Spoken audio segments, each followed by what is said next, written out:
ये कहानी एक गरीब माँ नाजवा और उनकी बेटी एंती से। नाजवा का सिर्फ एक ही सपना था, अपनी बेटी को एक बेहतरीन फ्यूचर देना। इसी उम्मीद में वो अपना छोटा सा गाँव छोड़कर जाकार्ता शहर आ जाती है ताकि एंती का एडमिशन एक बड़ा स्कूल में हो सके। लेकिन उन्हें क्या पता था कि ये उम्मीद उन्हें मौत के दरवाजा तक ले जाएंगे।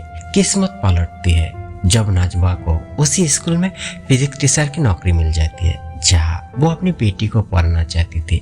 स्कूल कमेटी उन्हें रहने के लिए एक शानदार और लग्जरियस घर भी देती है। सब कुछ एक सपना जैसा लग रहा था, लेकिन असली डर अभी शुरू होना बाकी था। धीरे धीरे वो सुकून ख्वाब में बदलने लगती है। घर के हर कोने में नाजवा को खून से लथपथ छाया दिखने लगती है। ऐसा लग रहा था मानो वो रूहें उन्हें कुछ बताना चाहती है, उन्हें किसी खतरे से आगाह करना चाहती है। जैसे जैसे पर्दा उठता है नाजवा को समझ आता है कि वो दोनों एक ऐसे जाल में फंस चुकी है जहाँ से निकलना नामुमकिन है। वो स्कूल और उनके लोग कोई आम लोग नहीं, बल्कि एक प्राचीन शैतानी समुदाय का हिस्सा है। ये लोग भैरवी नाम के एक प्राचीन देवी का पूजा करते हैं और ये कोई मामूली पूजा नहीं, ये लोग नरभक्षी है। इनका मकसद है अपने आराध्या यानी भैरवी को खुशी करने के लिए इंसानी बलि देना। ये लोग इंसानों को मारकर उनका मांस खाते हैं क्योंकि इनका मानना है कि इससे वो हमेशा के लिए अमर हो जाएगा। अब चलिए जानते हैं इस शैतानी सिलसिला की शुरुआत कहाँ से हुई।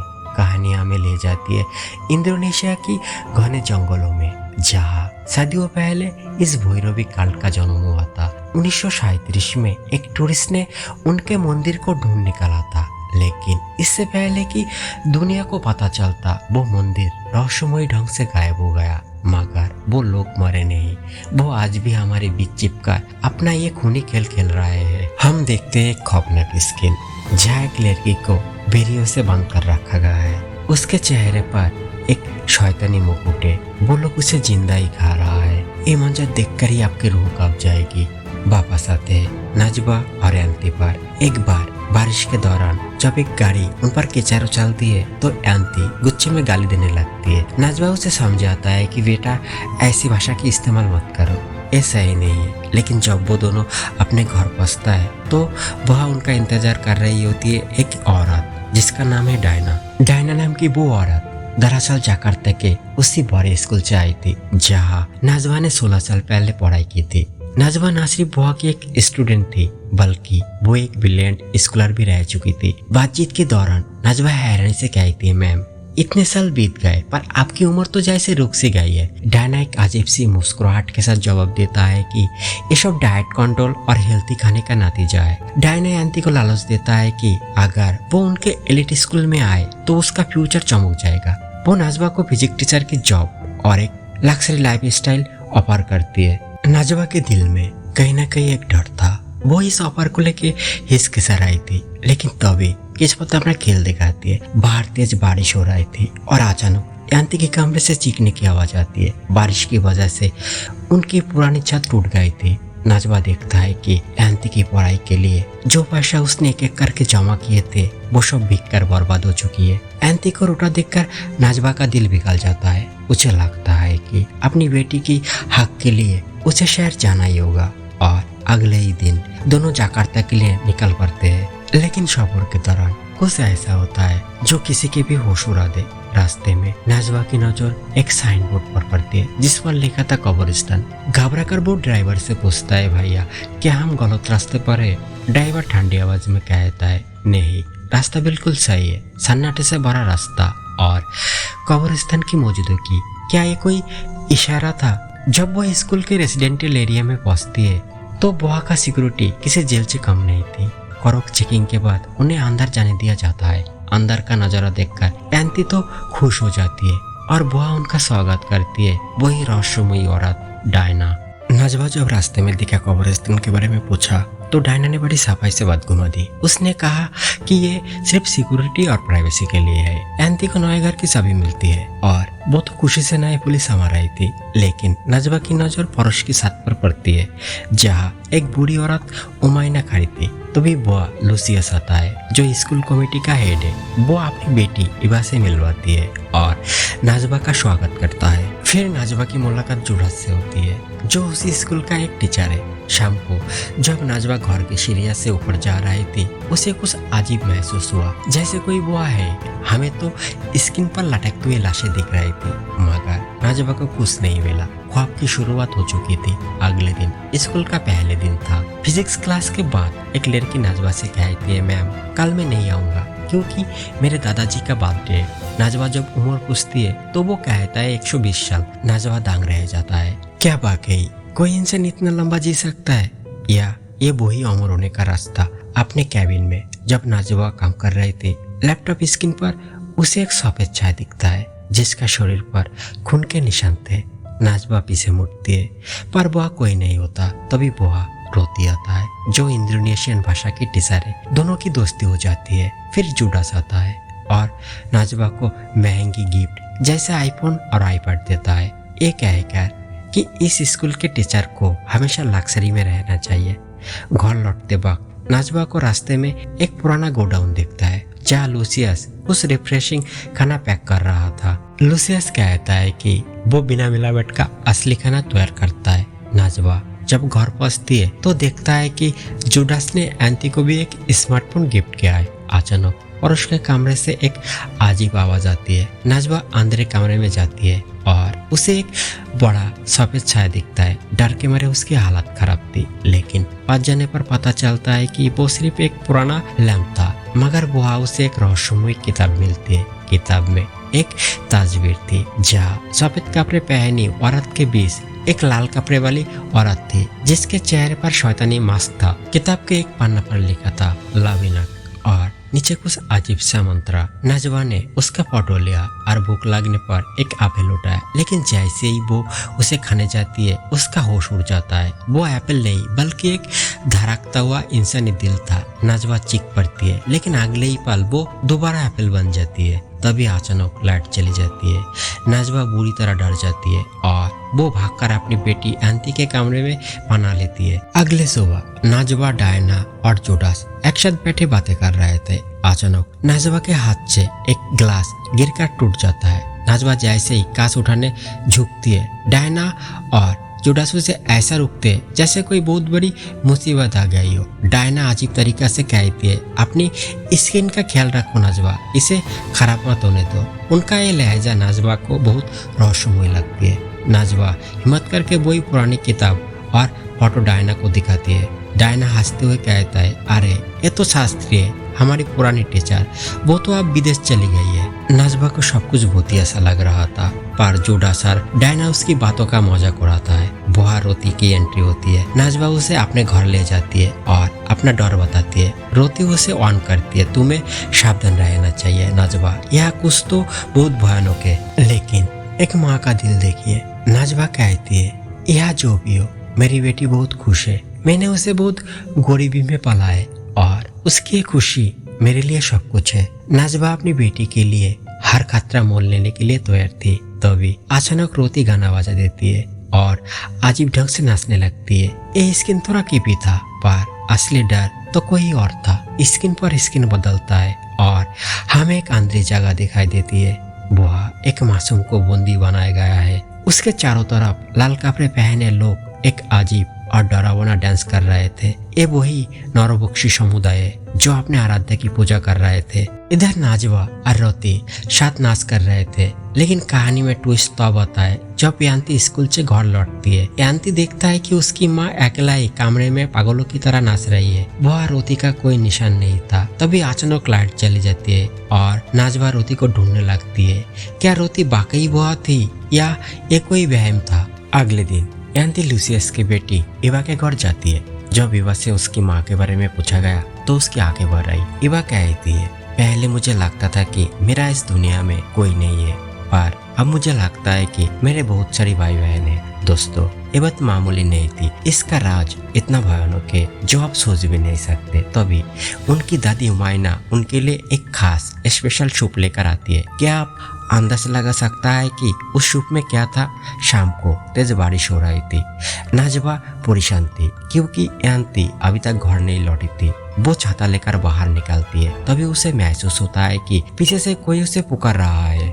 नाजवा पलटती है पर वह कोई नहीं होता। लेकिन जैसे ही वो सामने देखती है, एक बेहद डरावना और खूंखार छाया उसके सामने आ खड़ा होता है। नाजवा चीखती हुई घर के अंदर भागती है, जहाँ यान्ती पहले से ही मौजूद थी। पर नाजवा ने ये डर अपनी बेटी को नहीं बताया। रात को जब यान्ती सो रही थी, उसे अलमीरा से अजीब आवाजें आती है। वो देखता है कि अलमीरा की दरारों से खून से साने हुए हाथ बाहर निकल रही है। डरते डरते जब वो अलमीरा खोलती है तो अंदर का मंजर देखकर उसकी रूह कांप जाती है। अंदर इंसानों लाशों की टुकड़े भरे हुए थे। यान्ती जोर से चीखती है, तभी नाजवा बहाती है, पर अलमीरा में अब कुछ नहीं था। नाजवा बड़े अजीब ढंग से हंसती है और कहती है, बेटा अकेला सोने पर ऐसा होता है, बस एक बार मुस्कुराना तो सब ठीक हो जाएगा। नाजवा की हंसी रुक ही नहीं रही थी। वो एक भूत की तरह हंस रही थी और यान्ती को खाने के लिए एक इंसानी दिल दे रही थी। यान्ती चीख कर उठ बैठती है। शुक्र है कि ये सिर्फ एक बुरा सपना था। यान्ती अपनी माँ से विदा लेकर लुसियस और इवा के साथ छुट्टियां मारने निकल जाता है। नाजवा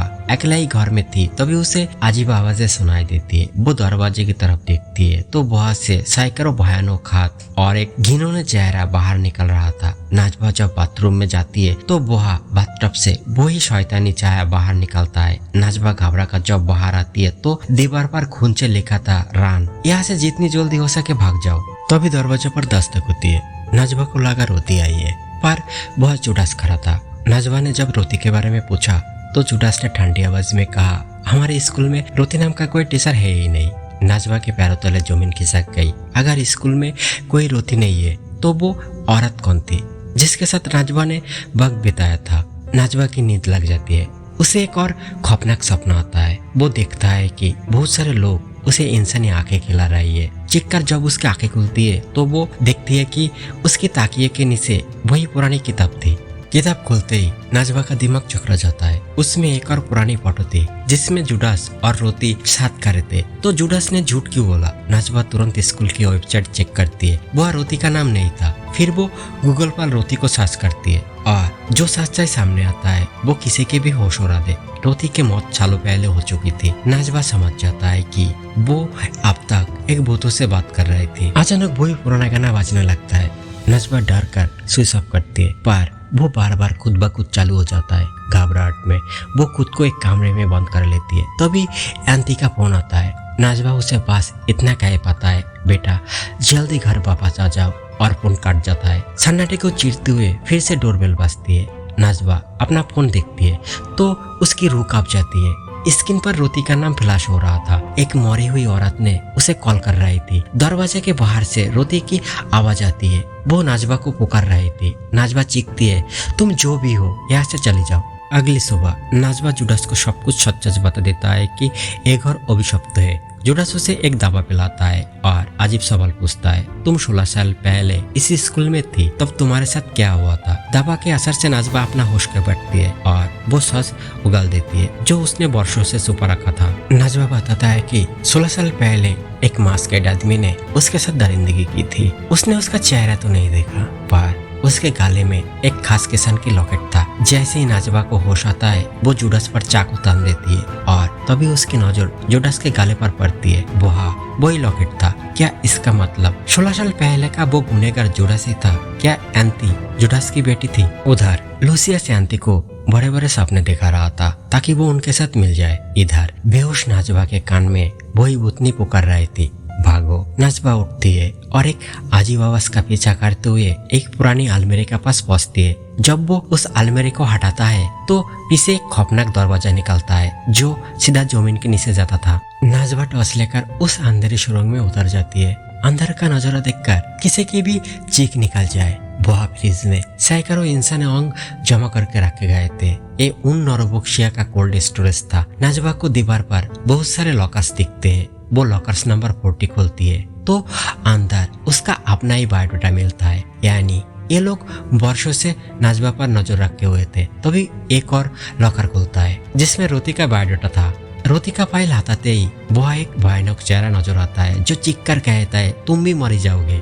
नाजवा को अब सब समझ आता है कि रोती का भूत उसे क्यों डरा रहा था। रोती मरी जा चुकी थी और वो नाजवा को ऑन कर रही थी कि ये लोग इंसान नहीं बल्कि भेड़िया है। नाजवा वह से जान बचाकर भागती है जहाँ उसे उन मासूमों की रूहें दिखती है जिन्हें उन नौरबोक्सिया ने वेरे में से गोली चला दिया था। नाजवा हर मुमकिन कोशिश कर रही थी एंती को सच बताने की, पर किस्मत देखिए एंती गाने सुनने में मस्त थी और उसका फोन इवा के पास था। नाजवा ने घबराहट में एक वॉइस नोट भेजता है और सब बता दिया कि ये सब लोग नौरबक्षी है। लेकिन अफसोस ये वॉइस नोट एंती नहीं बल्कि इवा ने सुन लिया और अपने बाप लुसियस और दादी को सब बता दिया। लुसियस गुस्से में था क्योंकि अगर उन्होंने सही वक्त पर भैरव देवी को बोली नहीं चढ़ाई तो उनके कम्युनिटी के लोग मरने लगेगा। उधर नाजवा जंगल में भाग रही थी, तभी उसे कुछ लोग पिकनिक करते हुए दिखती है। नाजवा मदद मांगने जाती है पर तभी वो लोग पलटती है। वो सबके सब वही शैतानी ग्रुप के सदस्य थे। नाजवा को बोहा पकड़ कर इंजेक्शन दे दिया जाता है। रात के डिनर पर लुसियस एंती से पूछती है कि क्या वो ऐसी ही लग्जरी लाइफ जीना चाहती है। मासूम एंती को लगा कि शायद लुसियस उसकी माँ से शादी करना चाहता है, पर तभी इवा आकर बम फोड़ती है। हम तुम्हारी माँ की बोली देने वाले हैं।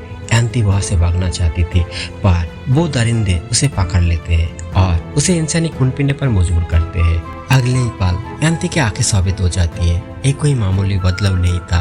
ये निशानी थी कि अब उसके अंदर का शैतान जाग चुका है। लेकिन क्यों? इसका रस लुसियस के पास था। नाजवा की जब आँख खुलती है वो खुद को बेरियों में जाकड़ा हुआ पाती है। उसके शरीर से मशीन के जरिए खून निकलना जा रहा था जिसे जुडास बड़े मजे से पी रहा था। तो अभी लुसियस वहाँ आता है और वो सच बताता है जिसे सुनकर नाजवा के होश उड़ जाते हैं। 16 साल पहले उस अंधेरी रात में नाजवा के साथ दरिंदगी करने वाला नाकापोश कोई और नहीं बल्कि लुसियस ही था।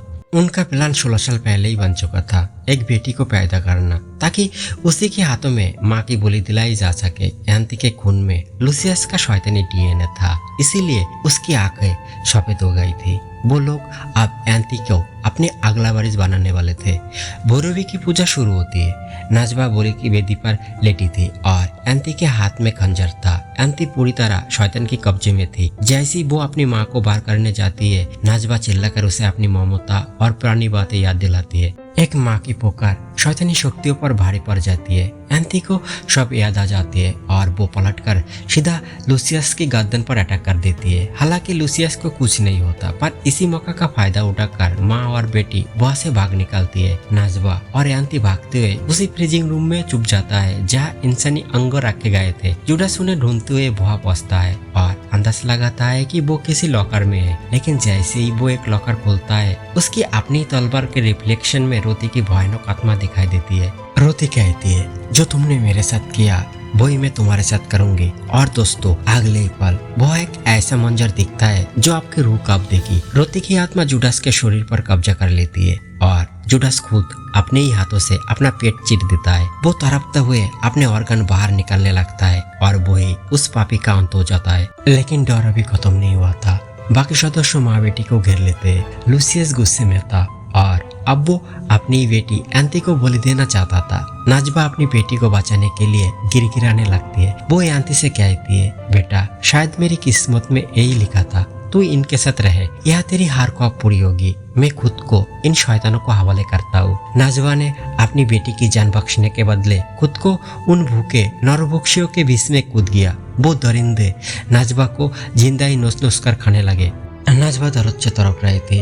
अपनी माँ का ये हाल एंती से देखा नहीं गया। उसने रोती हुई आंखों से एक खंजर उठाया और अपनी माँ के सीने में उतार दिया ताकि उन्हें इस तरफ से मुक्ति मिल सके। नाजवा की मौत के बाद उन नरभक्षियों ने एंती को अपना नया वारिस मान लिया और उसे क्राउन पहनाया। कहानी का सबसे बड़ा राज ये था कि इवा भी बिल्कुल एंती की तरह ही पैदा हुई थी और उसे भी अपनी माँ की बोली देनी पड़ी थी। ये लोग इसी तरह मासूम औरतों को इस्तेमाल करके अपनी शैतानी पोस्ट को बढ़ा रहा है। भैरव के पुजारी आज भी हमारे बीच हो सकता है जो इंसानी मांस के लिए किसी भी हद तक जा सकता है। तो दोस्तों ये थी इंडोनेशियन हुरु तेरा लाविना की पूरी दास्तान। अगर आपको ये कहानी पसंद आई और आपका दिल दहल गया तो इस वीडियो को लाइक जरूर करें और ऐसे ही मूवी एक्सप्लेनेशन के लिए चैनल को सब्सक्राइब करना बिल्कुल मत भूलना। मिलते हैं अगले वीडियो में एक नई कहानी के साथ। तब तक के लिए सावधान रहे और अपना ख्याल रखें। Bye bye.